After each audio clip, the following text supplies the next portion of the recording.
بسم اللہ الرحمن الرحیم۔ السلام علیکم، میرا نام ہے اویس قیوم۔ آپ میرا یوٹیوب چینل دیکھ رہے ہیں اویس ویلاگ۔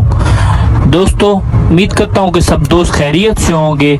دوستو، مجھے آپ کی بہت سپورٹ کی ضرورت ہے۔ ہمارے چینل کو سبسکرائب کر لیں تاکہ آنے والی ہر نیو ویڈیو آپ تک سب سے پہلے پہنچے۔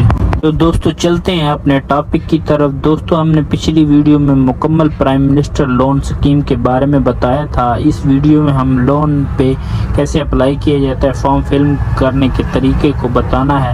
تو آپ نے گوگل پہ جا کے لکھنا ہے www.pmyp.gov.pk۔ آپ کے سامنے پرائم منسٹر یوتھ پروگرام کا پیج کھل جائے گا۔ اس کے بعد نیچے لکھا ہوا ہے اپلائی ناؤ، اس پہ جا کے کلک کرنا ہے۔ آپ کے سامنے اس طرح کی ایک نیو ٹیب کھل جائے گی۔ تو آپ اس ٹیب کو تھوڑا سا نیچے سکرول کریں گے تو نیچے لکھا ہوا ہے لون اپلائی، کے اوپر کلک کریں گے تو ایک نیو ٹائپ کھل جائے گی، اور اس کو نیچے سکرول کریں گے تو نیچے لکھا ہوا ہوگا CNIC نمبر لکھیں، اور اس کے بعد اپنا شناختی کارڈ کب ایشو ہے وہ لکھنا ہے۔ پھر اس کے بعد آپ کو کتنا لون چاہیے، تو آپ نے دوستو 5 لاکھ لکھنا ہے، آپ کو ملے گا 2 لاکھ۔ پھر انٹر کلک کر دینا ہے۔ پھر آپ کو مکمل دیکھنا ہے تاکہ کوئی چیز مس نہ ہو۔ تو اس کے بعد آ جاتا ہے دوستو ذاتی معلومات۔ ذاتی معلومات میں بینک آ جاتی ہے، بینک کا نام لکھنا ہے آپ نے، جس بینک سے آپ نے لون لینا ہے دوستو۔ اس کے بعد MFI کا نام لکھنا ہے اور MFB کا نام لکھنا ہے۔ تو جی ٹھیک ہو گیا، بینک کی یعنی کہ کس سیکٹر یعنی کہ کس برانچ سے آپ نے لینا ہے۔ اس کے بعد آ گیا دوستو ادھر درخواست گزار کا نام آپ نے لکھنا ہے۔ پھر اس کے بعد ہے دوستو درخواست گزار کی تصویر یہاں پہ آپ نے اپلوڈ کرنی ہے۔ اس کے بعد آتا ہے شناختی کارڈ کے سامنے کے حصے کی تصویر آپ نے یہاں پہ اپلوڈ کر دینی ہے۔ اس کے بعد دوستو آ جاتا ہے شناختی کارڈ کے بیک کی آپ نے تصویر اپلوڈ کر دینی، یہاں پہ آپ نے تاریخ پیدائش آپ نے لکھ دینی ہے۔ اس کے بعد دوستو آ جاتا ہے درخواست گزار کا شناختی کارڈ نمبر، یہاں پہ آپ نے اپنا شناختی کارڈ نمبر لکھ دینا ہے دوستو۔ اس کے بعد آ جاتے زیر کفالت آپ کے جتنے یعنی کہ لوگ آپ کے زیر کفالت ہیں ان کا لکھ دینا ہے، یہاں پہ تاریخ اجراز یعنی کہ آپ کا شناختی کارڈ کب ایشو ہوا وہ لکھنا ہے۔ اس کے بعد دوستو یہاں پہ لکھنا ہے جنس، آپ جو مرد ہو خواتین ہو جو بھی ہو وہ لکھ دینا ہے آپ کے بعد۔ اس کے بعد ہے دوستو درخواست گزار کے والد، شوہر یا سرپرست کا نام، یعنی کہ جو عورت کر رہی ہے تو اپنے مرد کا لکھے گی یا باپ کا لکھے گی جو میرڈ ان میرڈ ہوگی۔ اس کے بعد ہوتا ہے ازدواجی زندگی، یعنی کہ آپ شادی شدہ ہو تو اس خانے میں آپ نے شادی شدہ لکھ دینا ہے، سنگل ہو تو سنگل لکھ دینا ہے۔ پھر ادھر لکھ دینا ہے شہری حیثیت، جو آپ کی شہری حیثیت ہو دوستو۔ اس کے بعد آپ نے یہاں پہ مذہب لکھ دینا ہے۔ اس کے بعد آ جاتا ہے کیا آپ کوئی معذوری ہے، یعنی کہ جو بھی آپ کی معذوری ہو وہ آپ نے ادھر دوستو لکھ دینا ہے۔ ادھر لکھ دینی ہے آپ کی تعلیم، جو آپ کی تعلیم ہو دوستو۔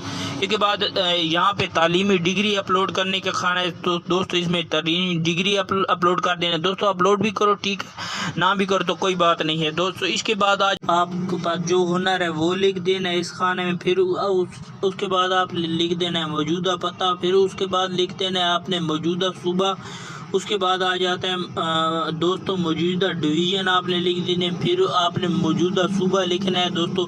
اس کے بعد لکھنا ہے آپ نے موجودہ تحصیل اس خانے میں۔ پھر اس کے بعد اس بلاک پہ کلک کر دینا ہے دوستو، ٹھیک ہو گیا۔ اس کے بعد آپ یہ جو ساری انفارمیشن ہے آپ کی اس باکس میں منتقل ہو جائیں گی۔ اس کے بعد آپ نے یہاں پہ اپنا موبائل نمبر لکھنا ہے، اور دوسرے نمبر پہ موبائل نمبر لکھنا ہے دوستو۔ ایک نمبر ہے تو ایک ہی لکھیں گے دوستو۔ اس کے بعد ہے موجودہ آمدنی، یعنی کہ آپ کی جتنی آمدنی وہ اس خانے میں لکھنی ہے۔ اس کے بعد آ جاتے ہیں ماہانہ گھر کا اخراجات، اس بلاک میں لکھنا ہے دوستو۔ اس کے بعد آپ نے سیو پہ کلک کر دینا۔ اس کے بعد ہے دوستو کاروباری معلومات، اس میں کاروبار کی نوعیت، کس ٹائپ کا کاروبار کرنا چاہتے ہیں وہ لکھنا ہے۔ اس کے بعد ہے کاروبار کا مرکزی حیثیت، جو آپ کے کاروبار کی مرکزی حیثیت ہے، کاروبار کا شعبہ لکھ دینا ہے اس میں دوستو۔ اس کے بعد آ جاتا ہے کاروبار کا ذیلی شعبہ، اس میں آپ نے اس بلاک میں آپ نے لکھنا ہے دوستو۔ اس کے بعد آ جاتا ہے کاروبار کا نام آپ نے لکھنا ہے۔ اس کے بعد آ جاتا ہے دوستو کاروبار کی تفصیلات، اس بلاک میں آپ نے ڈسکرپشن یعنی کہ کاروبار کی تفصیلات لکھنی ہے دوستو۔ اس کے بعد آ جاتا ہے متعلقہ تجربہ، یعنی کہ کتنے سال کا آپ کو اس کاروبار میں تجربہ ہے۔ اس کے بعد ہے ماہانہ کاروبار کے اخراجات اس خانے میں لکھنے ہیں دوستو۔ اس کے بعد آ جاتا ہے کوئی بھی آپ کے پاس دستاویز ہو تو کاروبار کے حوالے سے اس بلاگ میں آپ نے لکھ دینا ہے۔ اس کے بعد لکھ دیں دوستو آپ کے قرض کی مدت، اس کے بعد ہے مطلوبہ قرض کی رقم، اس کے بعد ہے قرض کی مدت، اس بلاگ میں لکھنا ہے آپ نے دوستو۔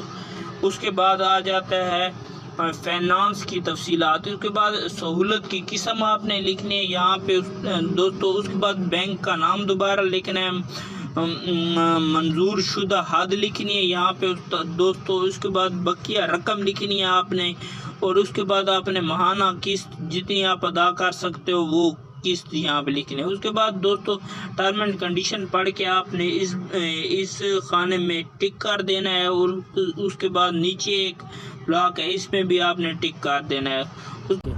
تو اس کے بعد آپ نے اپلائی کر دینا ہے، اور یہ فارم آپ کا بینک کی طرف چلا جائے گا۔ کچھ ہی دنوں میں بینک 15 دن، ہفتے بعد، 4 دن بعد آپ کے ساتھ بینک رابطہ کرے گی۔ تو دوستو یہ بہت کمال کی حکومت کے اقدام ہے، اس سے فائدہ اٹھائیں اور ہمارا چینل سبسکرائب کر دیں تاکہ آپ کو اس طرح کی انفارمیٹیو ویڈیو ملتی رہیں۔ اللہ آپ کا حامی و ناصر ہو۔ والسلام۔